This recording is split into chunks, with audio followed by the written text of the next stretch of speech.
Hello, it's Michael, also known as Yovazal on the internet, and this video is about the behind-the-scenes process for the music video I made for Sugar Candy Mountain's new single, Running From Fire, the first single they've released in like 2 years for an album that's gonna be their first in 3 years. So I'm really excited. I was excited when they reached out to me about making this music video back in November when they hit me up, and now it's finally out. So you should watch the music video first before continuing with this video, because obviously you need to see the finished product before you know the behind the scenes. So go do that. I'll link it somehow, and when you've come back, or when you're done, you should come back. So now that you've watched the music video, this is the timeline in Adobe Premiere Pro, where it all started. This is basically making the point that all of my music video projects and a lot of my projects lately are pretty much edited out completely in Adobe Premiere Pro before I even touch anything analog.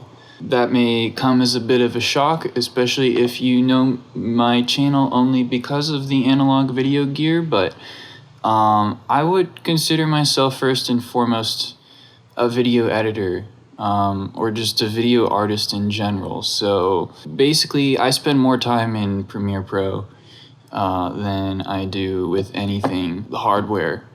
So I'm going to talk about the editing process first, and then if you want to see my gear, you can keep watching until near the later part of the video. So first things first, I should show you what they sent me. So I didn't film this footage. Their friend Alex Curran did, I think his name is, basically because the band is in California and I'm in Kentucky, so obviously I couldn't fly there because of the pandemic. We talked about ideas and kind of figured out what kind of approach we wanted to take. And actually, they sent me a couple options of songs to do, and I chose Running From Fire because I felt like it was the most straightforward to do a music video to, mostly because of the consistent snare beat, and the song structure was really intuitive to wrap my head around with, like, in terms of how to place footage. Basically, with a music video, for a band that is, got the more traditional drums, guitar, bass, and vocalist, I specifically asked to have a video footage of Ash singing. Basically, I just wanted a frontal shot of Ash singing towards the camera, so I could have a whole video track of her singing, and it turned out to be very useful. I also asked for the bass because the bass was really prominent, and it's also the first thing that you hear in the video, so I at least wanted the bass being plucked at the start. And here's the full track, the full 3-minute clip of the bass. And so I threw that in there a couple times in the video. This is the guitar.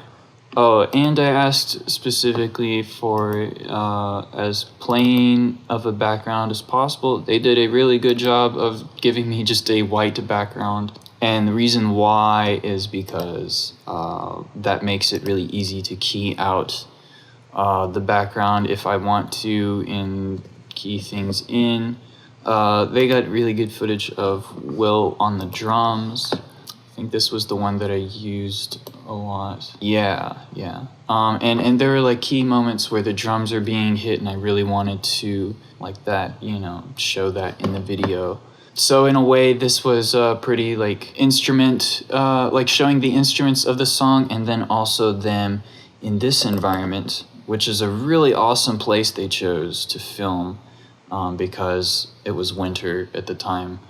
And so California was not very green. And yeah, it looked like scorched earth, which goes with the theme of the video because they're running from fire. Obviously, in my head, I had the idea of the theme of wildfires being prominent, and so this looks like sort of post-apocalyptic a little bit.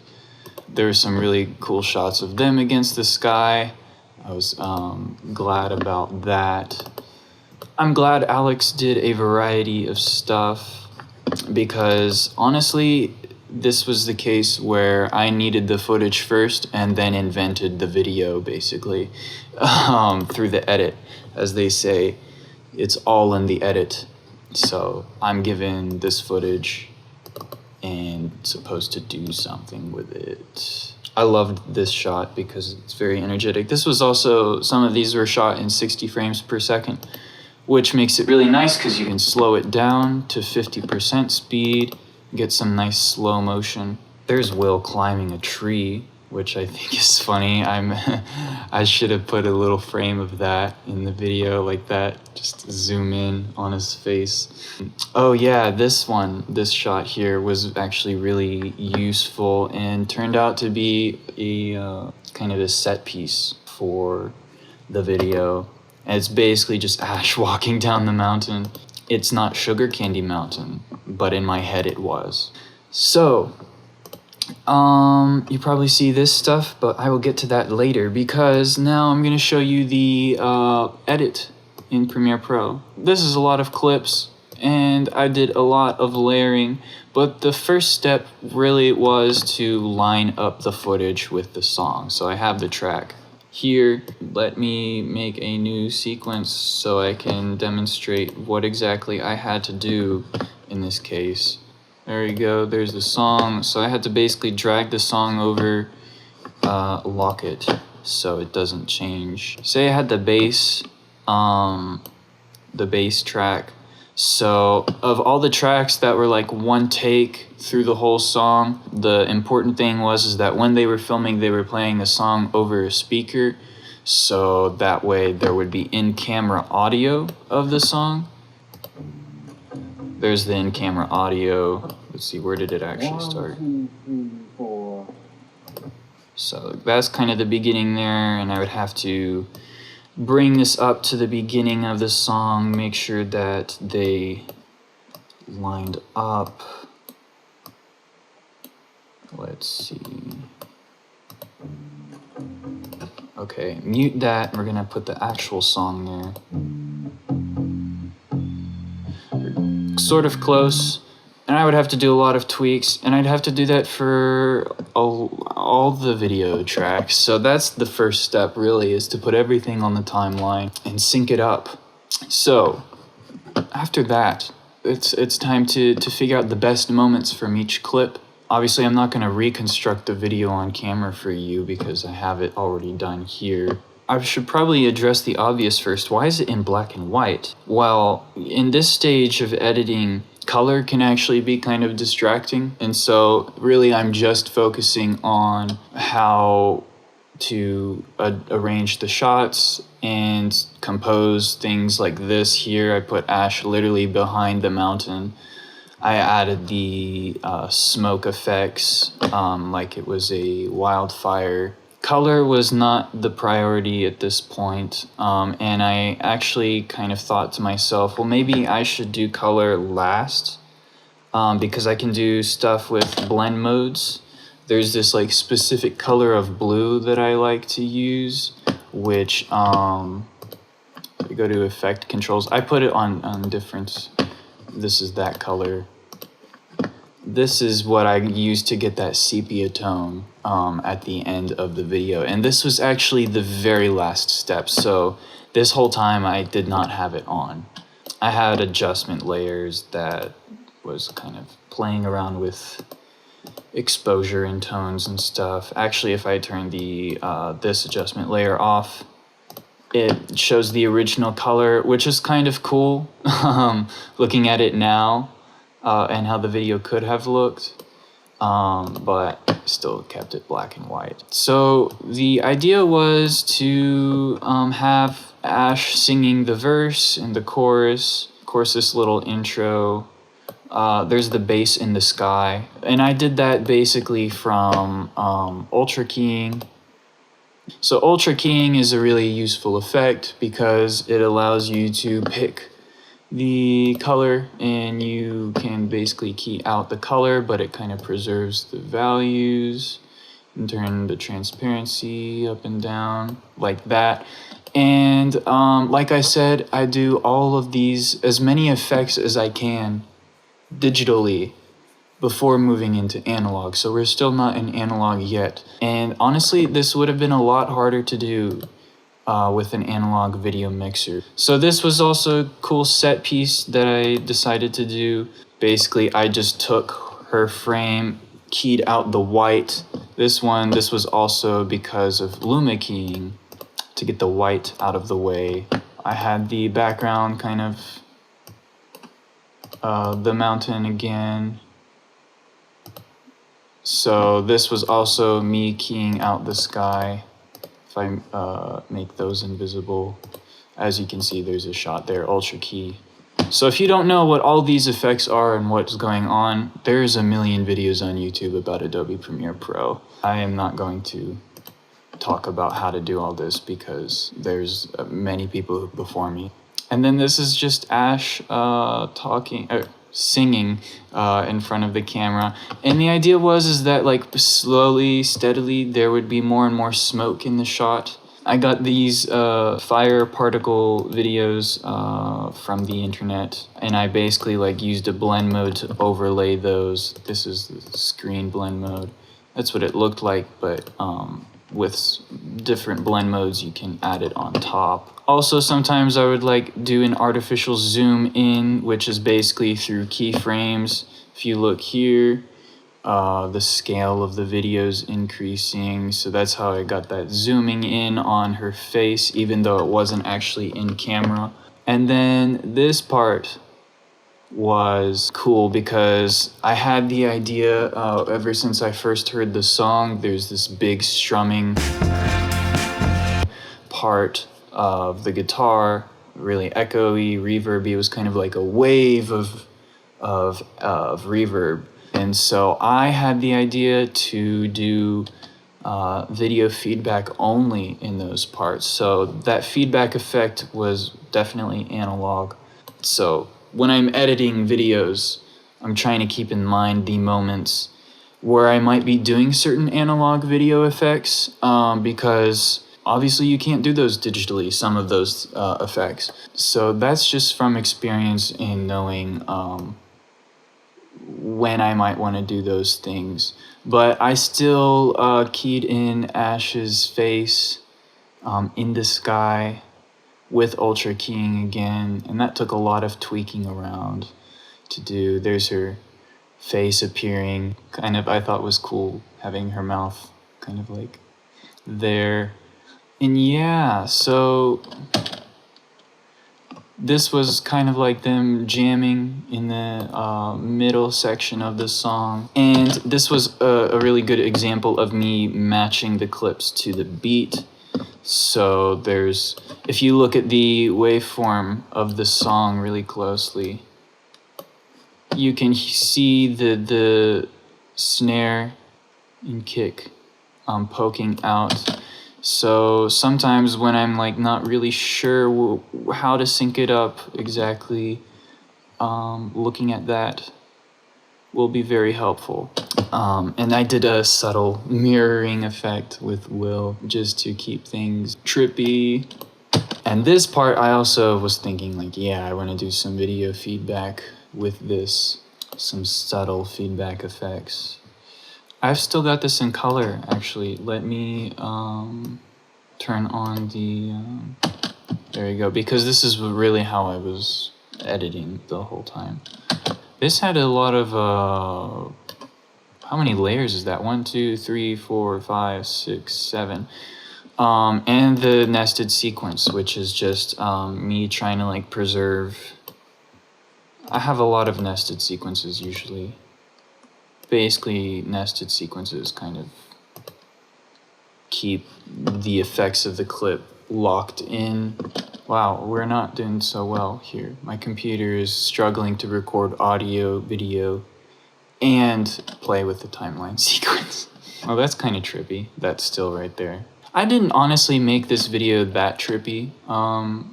Like, there's a lot I could have done, but I felt like this song was a little more, I don't know, I felt like trippy wasn't exactly the point. Although looking at this, I mean, yeah, that's kind of trippy. It felt a little more serious to me.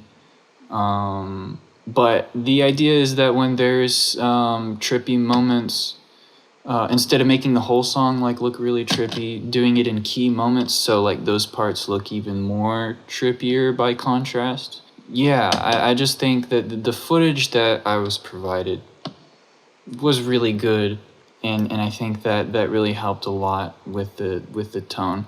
As you can see, this was like zooming out Ash's face, which was basically this nested sequence, and this is what I mean by nested sequence. I had like this mask of her, so her head would be centered, and I just kind of zoomed that out. As you can see, the scales going down. This was cool. Let's see, how did I do that? To put that smoke in the sky, I mean, I guess it was one nested sequence. The original video, and then there's this smoke background that I kind of raised and put in there through a blend mode.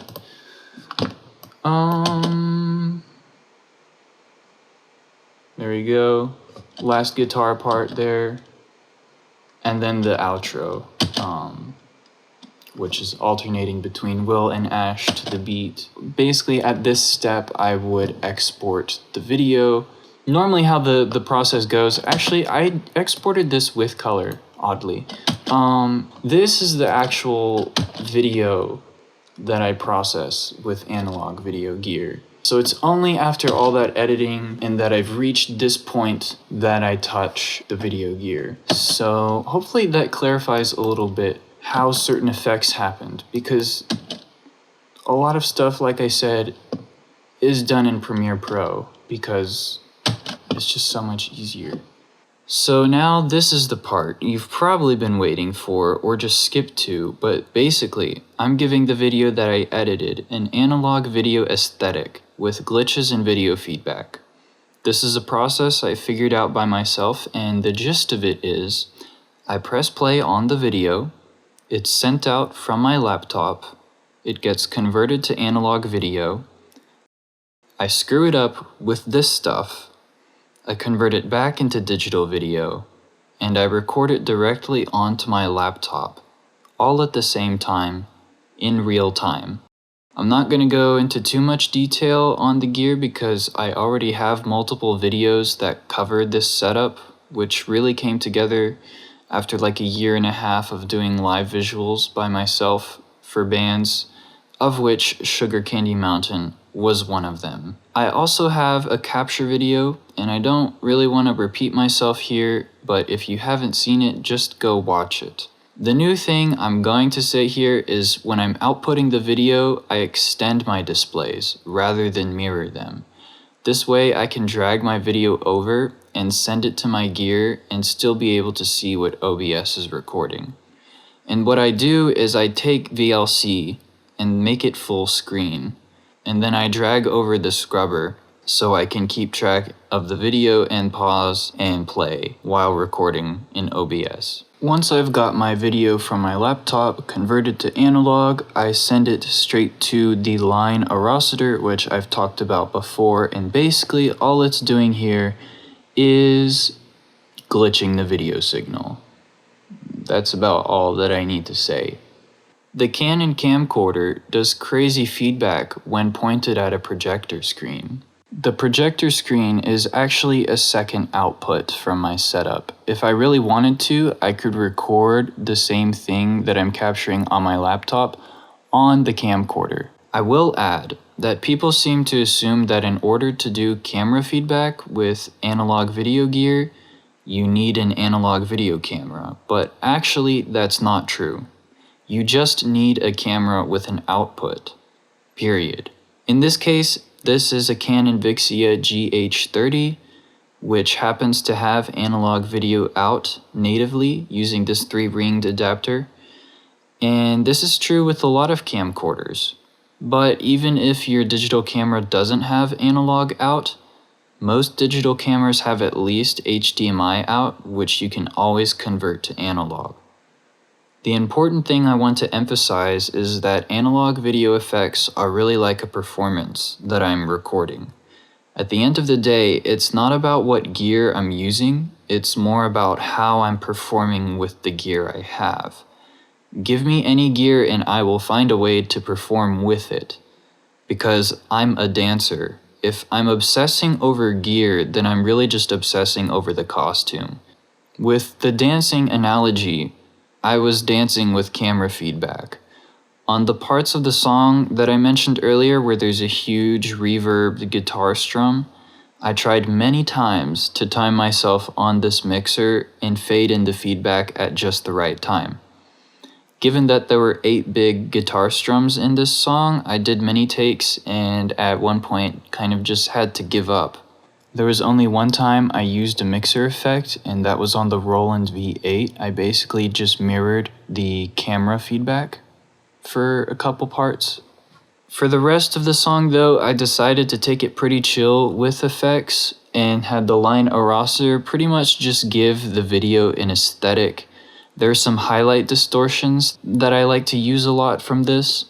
There were times I went a little harder with the distortion, but I didn't want to go overkill and completely mangle the already beautiful footage that I had just edited.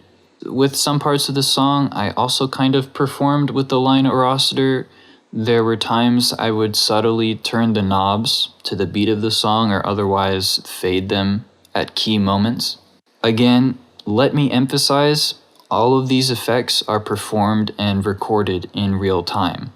That's what makes analog video, from an editor's perspective, very game-changing, because instead of programming animations or keyframing effects in Adobe After Effects or Premiere Pro or any other kind of video editor, you're actually performing effects, which is a completely different mindset and kind of allows you to take new approaches to making music videos. Really, it's up to the creativity of the performer. That's what I want people to take away from using this kind of hardware. On the technical side of things with capturing in OBS, I record my upscaled analog video at 1920 by 1080p resolution at 30 frames per second with the H.264 encoder in the MP4 format. And the bitrate, which is a little interesting. Normally you'd think of VBR or CBR, which is constant bitrate, but OBS actually lets you use a different kind of bitrate called CRF. I found that with CRF set at 18, it seems to give me the best quality while also not destroying my computer. And the file size is also not that bad either. Alright, welcome to the final phase of the process where I've recorded my analog video effects on top of my digitally edited file, and now it is time to pull from the best of the analog video effects to make it all one music video. This was me doing the title in various analog video looks, different feedback modes here. I did a lot of takes of this to try to get this right. And so in Premiere, I would take these analog video recordings, put them on the sequence, much like in the first phase of the project, and line them up with the actual song and choose from the best. And you can see on the timeline here, I've already consolidated the clips into one sequence, basically one layer. And there's not much to talk about other than final touches. I mean, there is stuff to talk about because I made decisions on which of the effects I wanted to include into the final video, because sometimes I went a little harder or softer with the effects on moments of the video. And so I guess you could say that in the beginning part, I kind of went lighter because I didn't want to overdo it, and I wanted to make those moments where the glitch effects and feedback is stronger that much more strong, because already there's like interesting things happening in the video even without glitch effects, I think. So this is me. I spent a long time picking actually the feedback effects. Those feedback effects were really hard to nail down. They're not perfect in my opinion, but I had to settle with something at some point, and it wasn't going to help to keep doing it probably. So I just had to stop and just work with what I had, which is sometimes what you got to do as an editor, because you can only be so much of a perfectionist before nothing gets done. You may be wondering, where did the sepia tone come from? Because I recorded everything in black and white, right? So this is thanks to that blend mode I was talking about earlier. I've actually got 3 layers that are helping to process these colors.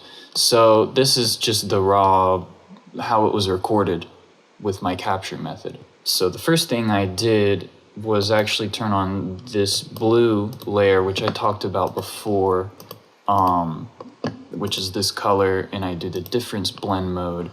You can do different ones to get different looks. You can play forever with this, honestly. But difference does kind of invert it to an extent. And to get the sepia tone, you have to lift those darker areas to a lighter level. The dark areas with this color, with this blend mode, will look blue. So I have to essentially, if you compare with this, I lifted the black level using Lumetri Color. Usually people do the opposite. They want to darken the black level, and that's this here. But I lifted it all the way up. And Lumetri Color is what makes this possible. Lumetri Color is one of the best plugins. I mean, it comes into Adobe Premiere by default, but it's the best, most useful thing for post-production. And honestly, there's so much you can do with Lumetri Color when it comes to correcting and tweaking and touching up the aesthetic of analog video from gear. A lot of what you can do with hardware, you can also do with Lumetri Color, especially like black level reset and exposure and things like that. So, I mean, if you can't find like enhancing gear, it's not that big a deal if you're gonna do post-production and you have the right plugins. But let's turn this on so you can see this still looks different from the final product, because on the last adjustment layer, Lumetri Color does a lot of cool stuff. I didn't do anything in basic correction basically, except lift the black even more. And then this is probably the best, my best secret. Not really secret, because everybody who uses Lumetri Color should know this, but in the creative tab of the plugin, you have these various looks you can apply to the video, and they can completely change the mood of the video. They're so useful. I sometimes use iron a lot. Iron can look good. Yeah, like literally this is sometimes like what takes the video to the next level of aesthetics. I forgot what, it was bleach, wasn't it? I was about to say, I forgot which blend mode, which filter I used. Was it HDR or LDR? HDR basically means if the video is like high dynamic range, LDR is low dynamic range, NDR is normal dynamic range. I'm pretty sure in this case I did LDR, maybe, I can't tell, I forgot. It might, yeah, it was probably LDR, because that makes the whites very bright. there we go. That was the color process. And of course, coloring you can play for hours with. I mean, I could change the shadow or the highlights, you know, and it will, this is slightly more red now, or make it slightly even more purpley or neutral, or however. Really, this is just comes, I even like that almost more than the, this looks even more sepia. Evidently, you know, I didn't play with all that. I would have done this. I don't know why I didn't do that. I just brought the shadows all the way to blue, which kind of cancels out the red look that they had. Because this looks even more sepia to me. Oh well, the video's done, so I sometimes even edit the analog effects to the music again. I think I did that here when this clip comes up. Because originally, if I had dragged this out, we would be having the analog feedback for that entire portion, which looks really cool. But I didn't want it in those parts. I only wanted it to come in there. So as you can see, I still have a lot of decision making to do at this point. The video could have a completely different vibe if I wanted to. Like say, see this one has more glitches. If I had done this one instead, for example, different look. So still some decision making there. This is what made it into the final video. This is what I decided not to do, even though I had it recorded. Yeah, the feedback effects, like I said, were pretty difficult. Oh, look at that. I had this layer, this track invisible, so we didn't even see any feedback effects because I put those on a different layer. So look at that. There's making that invisible. This is what the video could have looked like. This is what I decided to show. And that's just kind of editing together the analog video effects. This was also one of my favorite moments that turned out really good. And I did various takes of that too, but that one looked the best. And we're getting to the end of the video. That moment was also really good too. There was a time I almost didn't even have the feedback. It almost was gonna look like this.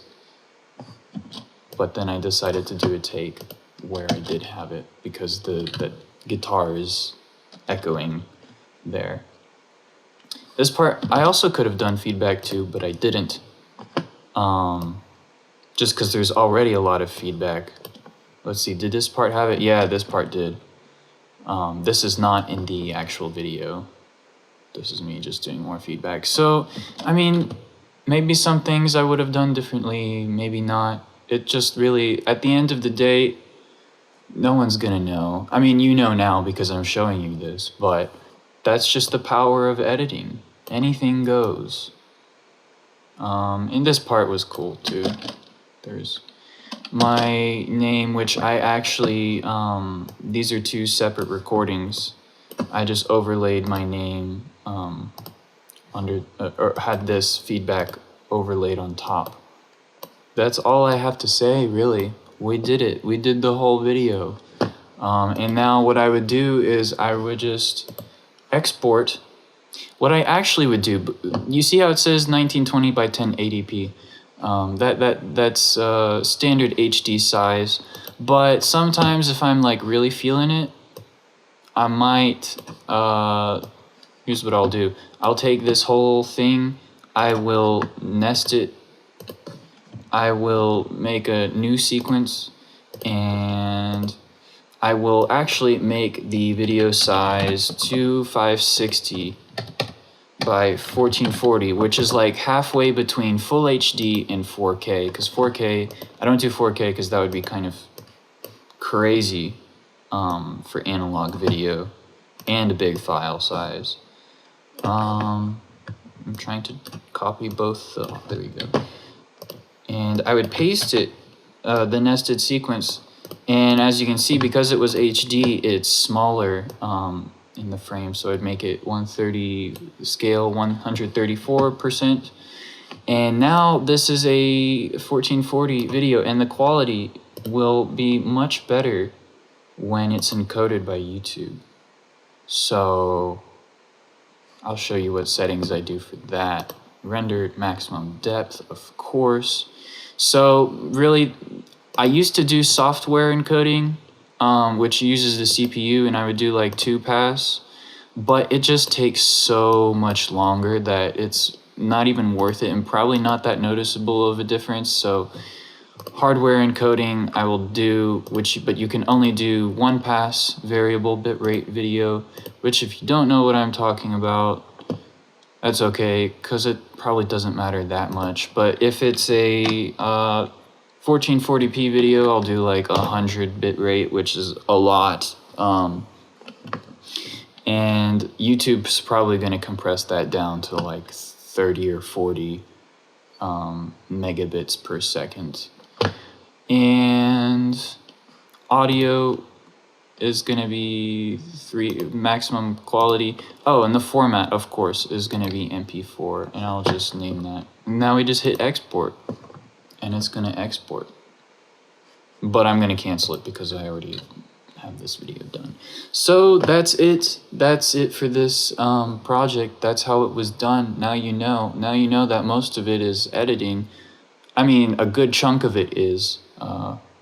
And I hope that was useful for you, clarified stuff, and that you're inspired to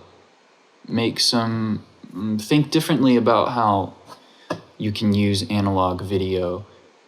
Because for some reason there's this idea that because I use analog video for an aesthetic of what are really digital music videos, like any other music video out there, that some people think that I use exclusively analog video gear and every problem has to be solved in analog with hardware, which would just be, I mean, it could be done, but that would just be mind-bogglingly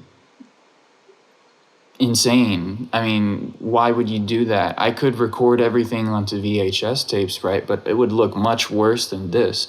I prefer my analog to look as high quality as I can make it because I like really want to push the aesthetic, but also make it look clean.